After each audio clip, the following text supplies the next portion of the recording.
Hey guys, my name is Milesyy and today I'm going to be showing you my prophecy deck. Now, I've been trying to make this deck quite a while. I think I originally took interest in this deck, I think around about 2 months before Return of the Duelist. Like, as soon as it hit the Dueling Network, I was like, this is pretty cool, like, you know, a new archetype for spellcasters, because spellcasters are my favourite archetype. And I took a massive interest, and I always struggled for like first ages. I was like, how can this deck work? You know, it needs more support and it's missing stuff. So I'm going to do a really in-depth description on why I've chose this, like the cards in this deck. If you just want to know the deck list, then look in the description. But I do advise you to watch the video because this deck it's complete for now, but it's going to go through a lot of changes over the next like few weeks and stuff. And yeah, because I need to like play test it more. I don't really like playing on Duel Network. I just don't like that. So I'm going to take it to my next tournament, see how it does, but I'll show you the deck, and yeah. So also leave any like comments and thoughts. This is all my own making. Like, I haven't looked on YouTube. I hate net decking or anything like that. I like to make my deck from scratch. So this is the, you know, I've built all this from scratch. I'm quite proud of it so far. I guess it's done really well so far in duels, but I'll have to see. So here you go.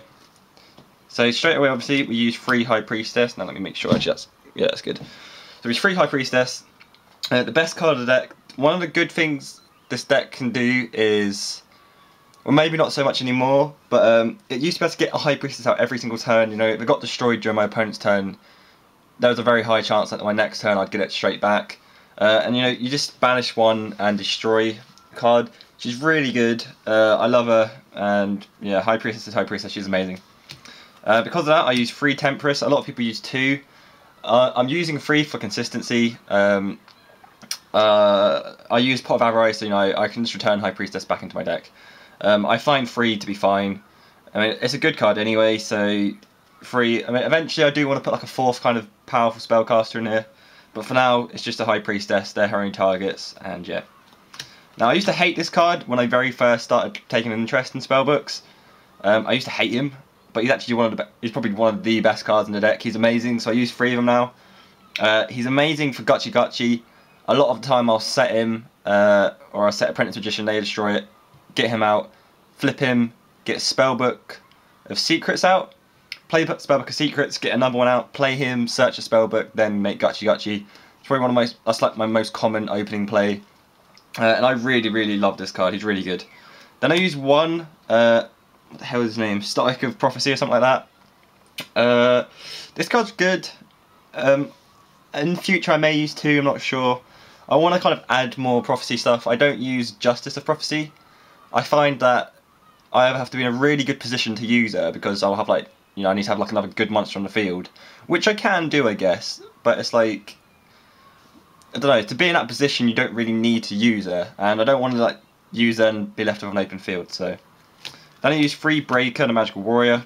Probably one of my favourite Breaker and Defender are my 2 favourite spellcasters. He's just great. He can normally end up, you know, play him, they use Bottomless or something, you play Wisdom and then destroy another back row. He's just a really good card, and he's also like, you know, 1900 with the counter on, so he's a really powerful card. Then I use 2 Apprentice Magician. I personally love these.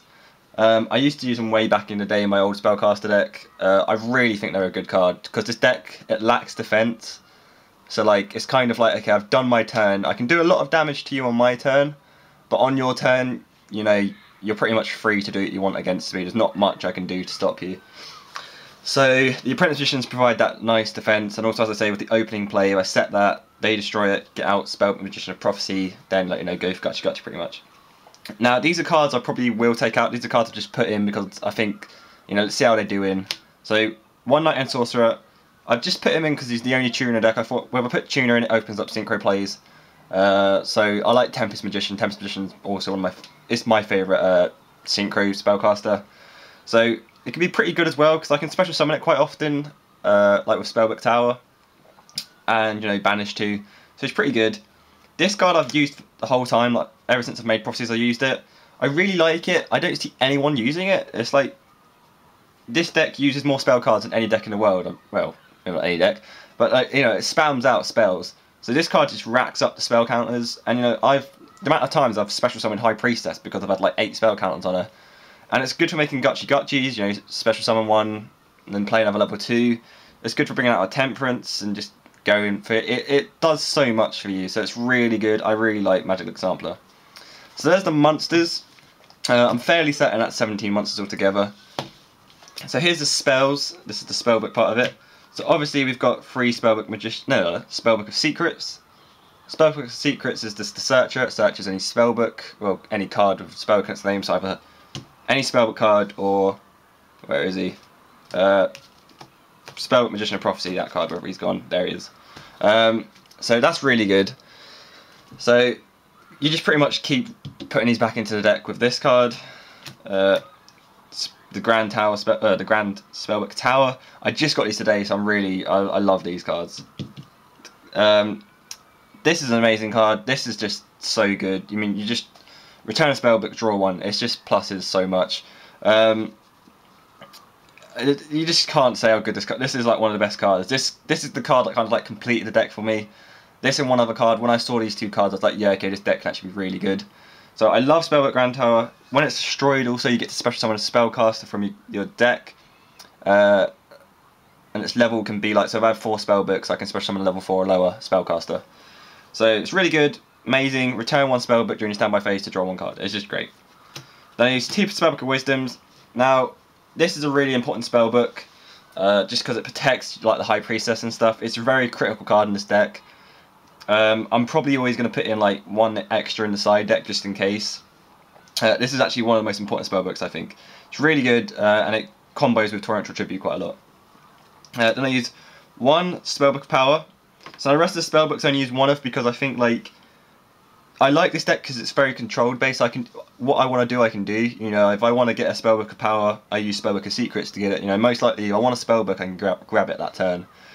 So I use 1 Spellbook of Power because I can just return it into my deck again and then search out again. So I'm going to see how that's playing so far. I may have to start using 2 of like more important ones, but for now, just playing 1 of the spellbooks is great. The reason I use 2 Wisdom because Wisdom is really important. So yeah. So there's Spellbook of Power. Then I use 1 Spellbook of Life. I used to use 2, and when I used 2, it was the fact I could always get out Priestess like every turn. But now that I only use 1, it's not so often. I still have her out most of the time, but it's really good. Reveal 1 spellbook, then banish a spellcaster to special summon a spellcaster from your graveyard. Just a fantastic card, pretty much. I use 1 Spellbook Starhall. Now I wasn't sure about this card when it was announced, so I wasn't really like excited about it. But it's doing quite well in testing. You know, an extra 200 boost can count a lot for High Priestess. I mean, 2,500's a really common card, so a lot of people can just crash into it. You know, even with just 100 boost, it stops them from being able to do that.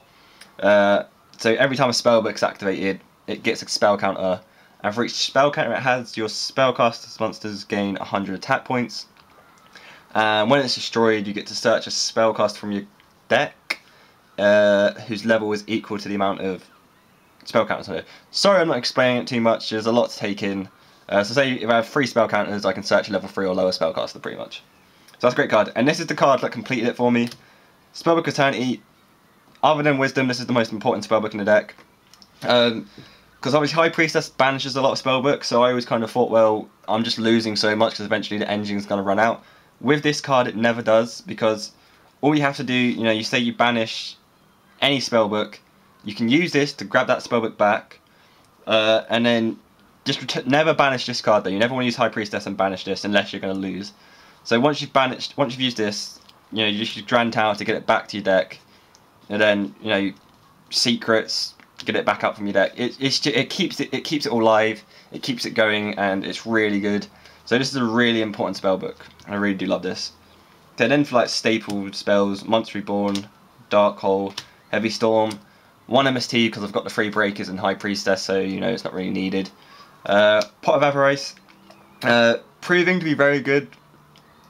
One of the main reasons why I like Apprentice Magician as well is because it adds a few more monsters in to get it quicker. You know, normally when I use it, I'm returning Spellbook Magicians of Prophecies and Apprentice Magicians, and then like High Priestess or something like that.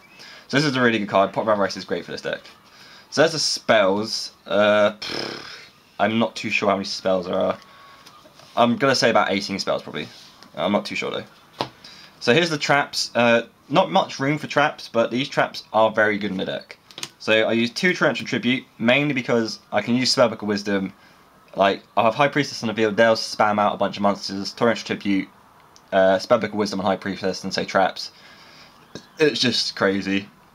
So this is a really good card in the deck. I really like it, and it's just done great work. It's never let me down. Then one of the most important cards, the trap cards, is Judgment of Anubis. I love this card because if you don't use many traps in a deck, then just use that, because you set that, they're going to MST it, you activate it, discard one card, negate the activation of a spell card that will destroy a spell or trap you control, target one monster on the field, and well, you can target one monster and destroy it on your opponent's side of the field, and then they take damage. So say, I targeted like a Judgment Dragon, they're going to take 3,000 damage. That's crazy. This is a really good card. This has won me quite a few duels. It's an amazing card. Then I thought of this. I was actually really surprised. I was like, why didn't I think of this before? So I used 3 Reckless Greed. I've tested this out so far, but I think it's a really good idea. I mean, it's like the same principle of Dark Worlds. They have their field spell. So even if I use it, I can still draw by using my field spell. So I consider it to be a really good card in the deck. So far it's done well, and I'm really enjoying them. So yeah. So that's the main deck. Please leave comments and tell me what you think. Any ideas you think I should maybe take out or add in. Always much appreciated. How's the video going on for? Okay. So now I'll show you the extra deck. So straight away I use 2 Gachi. I did use 3, but 3's a bit too much. 2, I can just use Pot of Avarice and turn them. So 2's really good. Dark Mist. This is a Diagusto Phoenix. I've just ordered one like 2 hours ago. So that should be coming soon, but for now it's going to be a Dark Mist. But it will be Diagusto Phoenix, so don't pay attention to that. Shining Elf, just a random card to be honest. It's a level 2 and it's a spellcaster. So it's not too bad, if I use Spellbook power, it can be alright. So this is a pretty good card. I haven't brought it out yet, but I do think it will help me in the future, so I do want to keep it in for now. I will say though, this extra deck isn't really completed, it's more thrown together. I mean, the Prophecy deck doesn't really seem to need an extra deck too much, so, one Maestroke, just got this great card. Utopia Array. Big Eye for High Priestess. Now this is one of the important ones because it can be good. And Hermit of Prophecy, he's just a bit poopy to be honest. I really wish Empress of Prophecy was the level 7, because Empress of Prophecy is an amazing card. And I really want it in the deck, but I don't see how I would put it in there without changing the deck too much. So that's the XYZ part. Synchros, we've got Armory, Ally of Justice, catastor, TG Hyper Librarian, Tempest Magician, Gaia Knight, Force of Earth, and Arcanite Magician. I mean, it's very rare that I'll ever be able to make Arcanite Magician, but he's just put in there because he's a great spellcaster. So yeah, that's the extra deck. So tell me what you think. So far in testing, this deck's done really well. I mean, even back in the day, like when I had the deck, was like after returning the Duelist, I took it to a tournament and it came second, and it was like really incomplete and quite bad, and it came second. That was surprising. So I'm excited to see what it will do. Pretty much completed, and yeah. So leave suggestions and ideas, and until next video, guys, I'll see you later. Bye.